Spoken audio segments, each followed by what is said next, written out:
The great question. Imagine waking up one day and realizing that the person you've been sleeping next to for years, a lover, a partner, someone you've promised your deepest intimacy, isn't who you thought they were.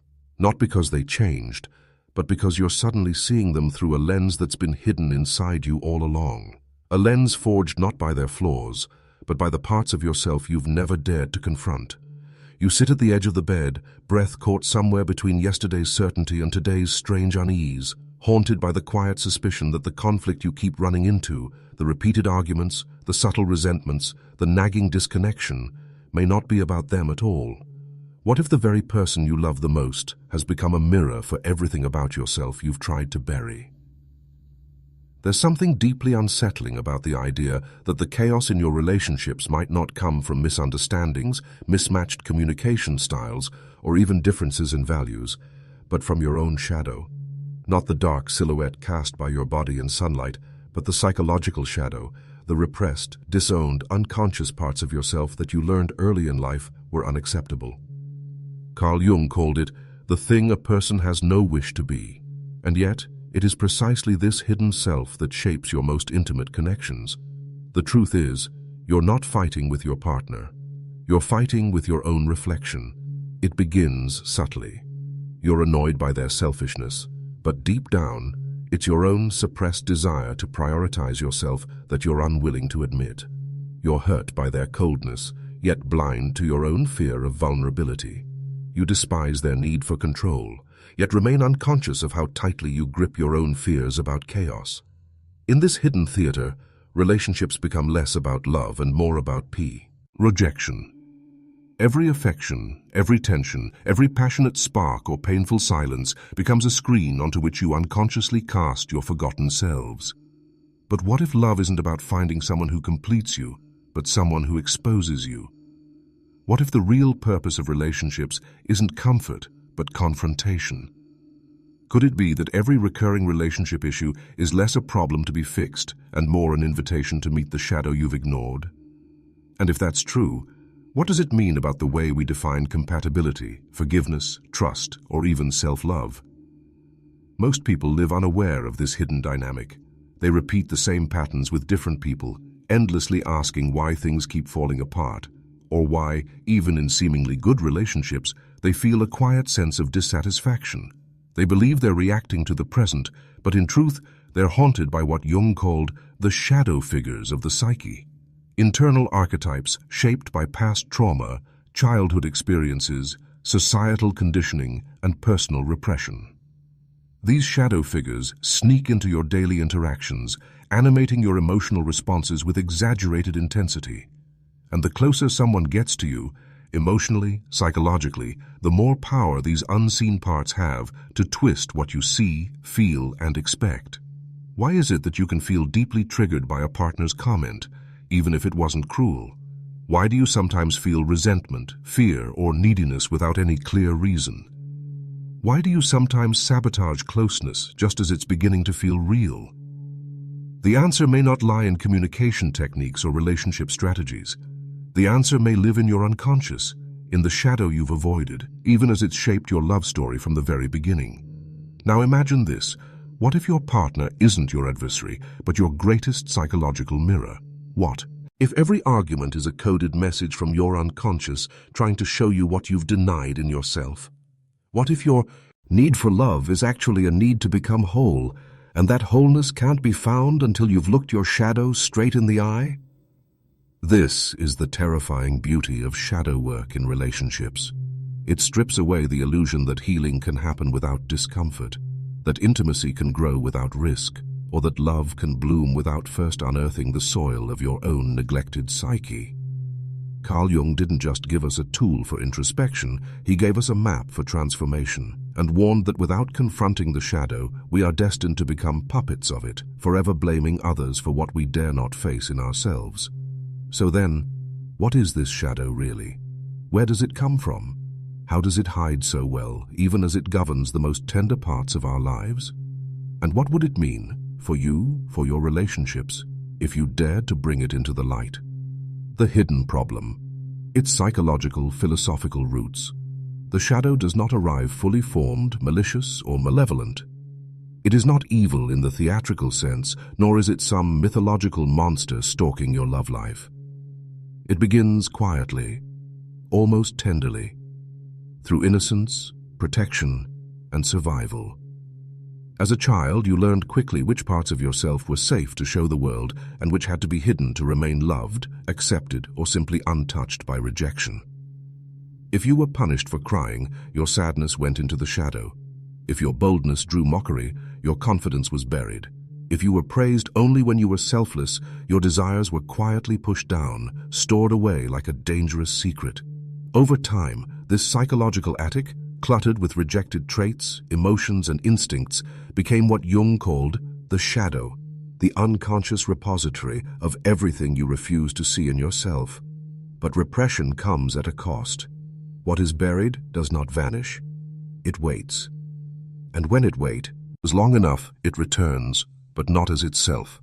It disguises, it projects, it manipulates your vision, your feelings, and most profoundly, your relationships.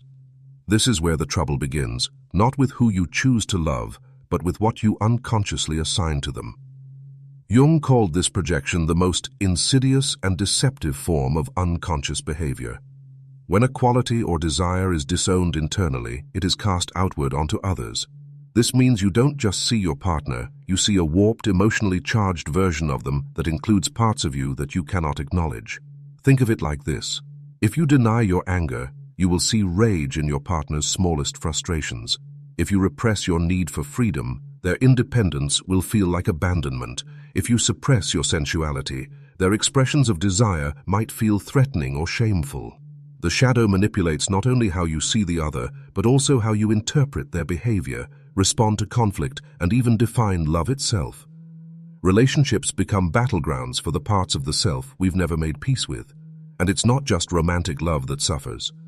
Friendships, familial ties, even parenting can become arenas for unconscious projection. The overprotective mother may be protecting her child not from the world, but from the same pain she once buried in herself. The angry father may not be reacting to disobedience, but to his own childhood powerlessness. The jealous friend may not truly envy your success, but feel tormented by their own unexplored potential. The closer someone gets to your inner world, the more likely they are to awaken the shadow that lives there. Philosophers have long echoed similar truths in different terms. Friedrich Nietzsche warned, "Be careful when you fight the monsters, lest you become one." His warning wasn't only about morality, it was a PS, psychological insight. When you externalize inner conflict, when you hunt down what you fear in others, you risk becoming the very thing you deny. Arthur Schopenhauer went further, suggesting that human suffering is inescapable not because the world is cruel, but because our will, our driving, unconscious force, is always in conflict with itself. Our desires are endless, contradictory, and often incompatible with societal norms or self-image.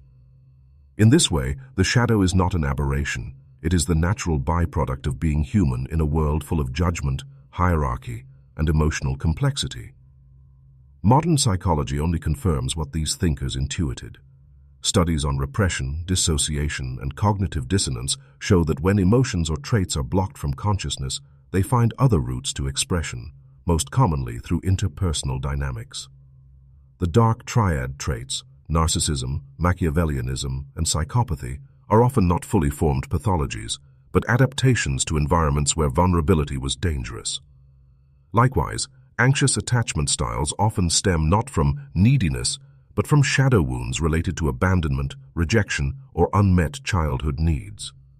When unexamined, these psychological scripts turn into cycles. You're not just reacting to your partner. You're reacting to your history, your trauma, your internalized shame, your distorted map of intimacy. Jung insisted that wholeness, not goodness, should be the aim of psychological growth. That means integrating the shadow, not pretending it doesn't exist.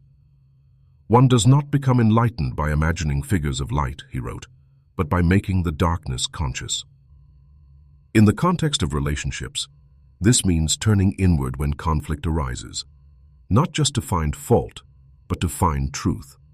Why did that comment hurt you more than it should? Why are you desperate for validation at precisely the moment you're being ignored? Why do you feel rage when your partner withdraws, or shame when they get too close? These are not just emotional reactions, they are psychic clues, trail markers, pointing directly toward the unacknowledged parts of you that have been projecting onto the people you love. Yet facing the shadow is not easy. The very definition of the shadow is that it is unconscious. You don't see it, you feel it, you suffer from it. You might even cause suffering because of it, but you cannot name it without first enduring a kind of psychological disillusionment. It requires brutal honesty, not just about your wounds, but about your capacity to wound others. It demands the courage to ask, what part of me am I refusing to own, and how is that refusal showing up in my most important relationships? So we arrive at a difficult truth. Love alone cannot save you from your shadow. In fact, love may be the very force that reveals it, because to truly be seen, to truly let someone close, is to risk exposure. And when that exposure begins to peel back the armor, the repressed, the disowned, your shadow emerges. Not as a demon to be exorcised, but as a message from the deepest parts of your psyche. It is time to integrate. It is time to see. But what happens if you don't? What if you go through life projecting, denying, accusing, resenting, always believing the problem is out there, in the other? What becomes of your relationships, your sense of self, your path to growth if the shadow remains in hiding? The unseen consequences. You move through life believing you're reacting to others, believing your anger is justified, your sadness caused, your mistrust earned. You believe your relationships fall apart because you simply chose the wrong person, or because they failed to meet your needs. And while there is truth in those stories, they are only partial truths, safe, surface-level narratives that protect you from the harder possibility that the very foundation of your emotional world may be built on a fractured perception of self. The most dangerous thing about his shadow is not its darkness, but its invisibility. It operates in silence, beneath your conscious awareness, guiding your judgments, sabotaging your closeness, and scripting the same drama again and again, with different characters, yes, but always the same roles. You don't recognize it until the patterns become too familiar to ignore. Every partner ends up disappointing you in the same way. Every friendship reaches a moment of betrayal or drift. You find yourself inexplicably irritated by someone who's done nothing wrong, or drawn to someone whose approval feels like oxygen. The moments of intimacy are fleeting, fragile, always followed by emotional withdrawal, power struggles, or quiet resentments. And yet, no matter how many relationship books you read or how well you articulate your boundaries, something deeper keeps pulling the strings. That something is your shadow, living not in your words, but in your wounds. This is how the shadow distorts your emotional landscape. Let's say you grew up feeling unseen. You learn, unconsciously, to either crave attention with overwhelming intensity or to shut down that longing altogether and play the role of the self-sufficient one. In either case, your adult relationships become tangled in that unmet need. You may cling too tightly to those who notice you, or you may push people away the moment they get too close, confusing love with surveillance or care with control. You think you're responding to them, but in truth you're dancing with your past, and they've become the stand-in for someone else's absence. Modern psychology frames this through the lens of attachment theory, defense mechanisms, and emotional regulation. But Jung offers a deeper mythic insight that these distortions are not just dysfunctions, they are archetypal. They're the psyche's attempt to restore balance by forcing you to confront what you've long buried. When you find yourself irrationally angry, ashamed, jealous, or terrified in response to someone's presence or absence, the emotion itself is a flare signal, pointing not to the other, but to an internal exile. Something in you wants to come home. But when that message goes unheard, the consequences ripple outward. You begin living in a hall of mirrors, seeing not your loved ones, but your projections of betrayal, fear, and abandonment reflected in their every word and silence. You begin confusing intensity with love, distance with safety, and emotional suppression with maturity. Real intimacy, vulnerable, slow, raw, is replaced by cycles of over-functioning and collapse. You chase the illusion of control, believing that if you can just manage how others behave, you can finally feel whole. This is not just damaging, it is exhausting. The more you avoid your shadow, the more energy it takes to uphold the facade of being fine. You curate your emotional expressions, intellectualize your pain, and anesthetize your longing with distractions. Work, productivity, perfectionism, spiritual bypassing. You may become the person who's always figured it out, who gives great advice, who seems enlightened and evolved. But beneath that polished exterior, the truth festers. You are terrified of being fully known, because to be fully known is to risk exposure of your shadow, and with it, your shame. Jung saw shame as the guardian of the shadow. It is the invisible fence that keeps the unconscious locked away. The parts of you that felt too needy, too angry, too selfish, too wild, too much. These were banished not because they were wrong, but because they were unwelcome. And yet, their suppression has created an emotional blind spot that poisons connection. You feel triggered, but you call it intuition. You shut down, but call it self-care. You lash out, but call it boundaries. In each case, what you're protecting isn't your dignity, it's your ego's fragile image of who you are supposed to be. This fragmentation doesn't just affect your private life, it bleeds into every social structure, friendships, communities, workplaces, and even activism. A society made of individuals who refuse to confront their shadows will inevitably scapegoat, polarize, and moralize. We see this every day. Public figures fall from grace under the weight of their denied selves. Couples divorce with stories of betrayal, never realizing the real betrayal was internal. Movements splinter into purity tests, not because of differing ideologies, but because of unacknowledged projections and unresolved trauma masquerading as moral clarity. And all of it, the heartbreak, the miscommunication, the quiet despair, traces back to the same root, a refusal to look inward. You have not failed at love. You have simply never been taught how to love with your shadow in the room. Real love, transformational love, requires seeing the other person as they are, and seeing yourself as you are, without flinching. It demands the strength to sit in discomfort when your partner mirrors a part of you that you despise.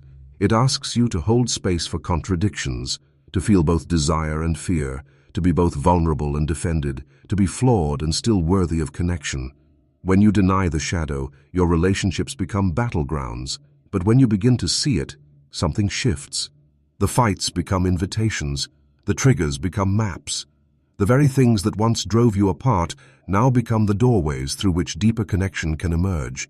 But this only happens when you stop asking, "Why are they like this?" and begin asking, "What is this showing me about myself?" The shadow's greatest trick is convincing you that the problem is always external. Its greatest gift is showing you that the power to transform has always been internal. And so the real question becomes, what happens when you finally stop running from your shadow? When you turn toward it with the eyes of compassion, the courage of curiosity, and the discipline of radical honesty, the rebellion. How to break free. It begins the moment you stop defending yourself from yourself. Not in weakness, not in defeat, but in one of the most radical acts a person can perform in this modern age of performative perfection. Inner rebellion. Not rebellion against society, your partner, your past, or even your wounds, but rebellion against the conditioned self that has long kept the shadow locked behind psychological bars. Imagine this: a quiet morning, a difficult conversation pending, the kind that usually sets off your inner alarms. But this time, instead of defaulting to justification, silence, blame, or emotional shutdown, you do something unexpected. You pause, you feel, you trace the discomfort not to their words, but to your own emotional flashpoint. And somewhere in the stillness you ask, what part of me is speaking right now? This, right here, is the beginning of liberation. Carl Jung believed that true freedom does not come from suppression or transcendence, but from integration. To integrate the shadow is to invite your disowned parts to the table, not to rule, but to be seen. It is not about indulging your darkest urges or glorifying your pain, but about acknowledging their existence so they no longer sabotage you from the depths. And when it comes to relationships, this shift is nothing short of revolutionary, because once you recognize your projections, you stop treating your partner as an emotional dumping ground and start relating to them as a fellow human, flawed, sovereign, and not responsible for healing the ghosts you refuse to name. Rebellion, in this context, is choosing consciousness over compulsion.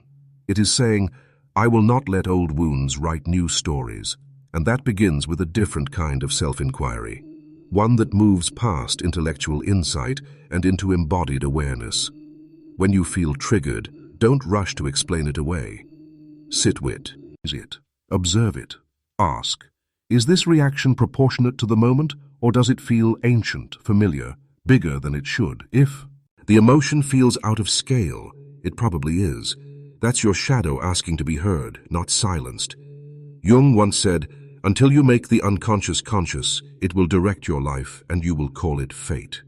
Most people live out the same emotional cycles again and again, convinced it's destiny, convinced that disappointment is inevitable, convinced that love is inherently unstable, but it's not fate they're trapped in.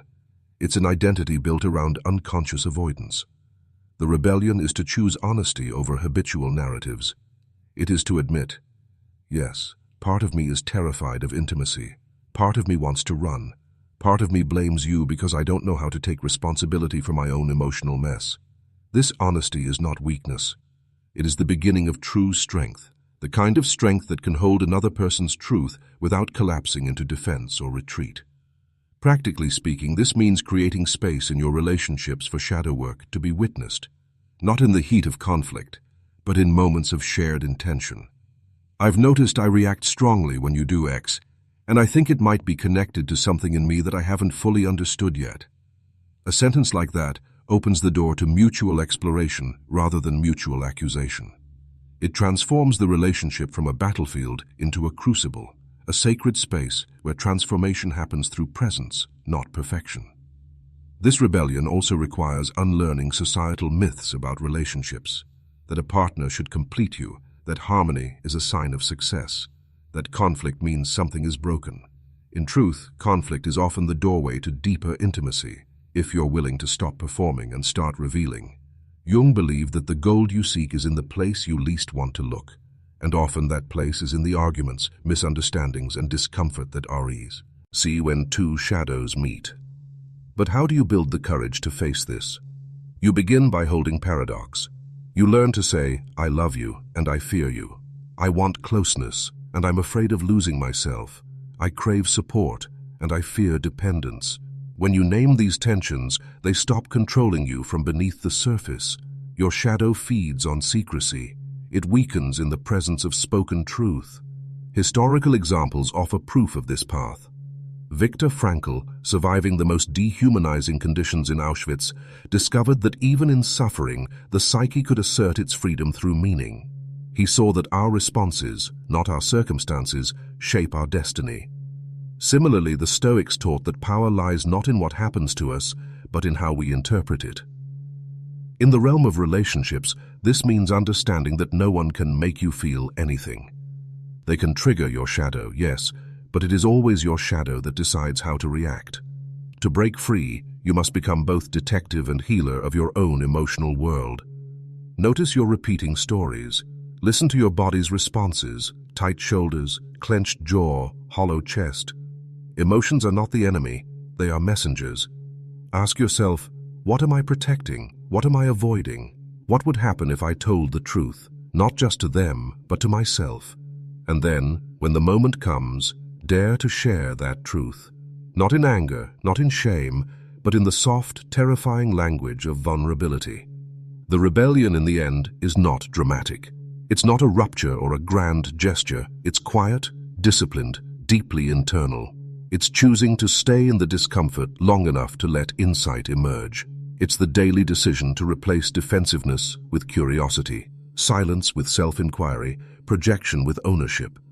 It's waking up every day and saying, I will no longer be a stranger to myself, and I will no longer treat those I love as enemies of my inner world. And from this place, this deep embodied awareness, love transforms. It ceases to be a transaction, a performance, or a desperate search for completion. It becomes a sacred dialogue between two evolving souls, both doing the brave work of integration, both daring to be seen not as idealized versions of themselves, but as whole beings, shadow and all. But what happens when the shadow is fully integrated? What lies on the other side of this long and painful descent into the hidden chambers of the self? Is there a final truth, a moment of clarity where all the fragments come together? The ultimate truth, the final, most powerful realization. Imagine this. You are no longer at war with yourself. The voices of doubt, shame, anger, and longing still whisper from time to time, but you no longer mistake them for enemies. You listen, you recognize them, you respond with awareness.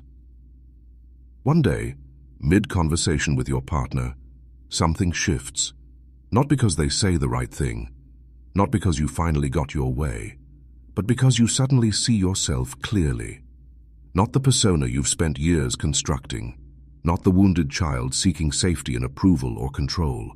You see the whole of you, your shadow, your story, your scars, and you do not flinch. And in that moment, love becomes something different.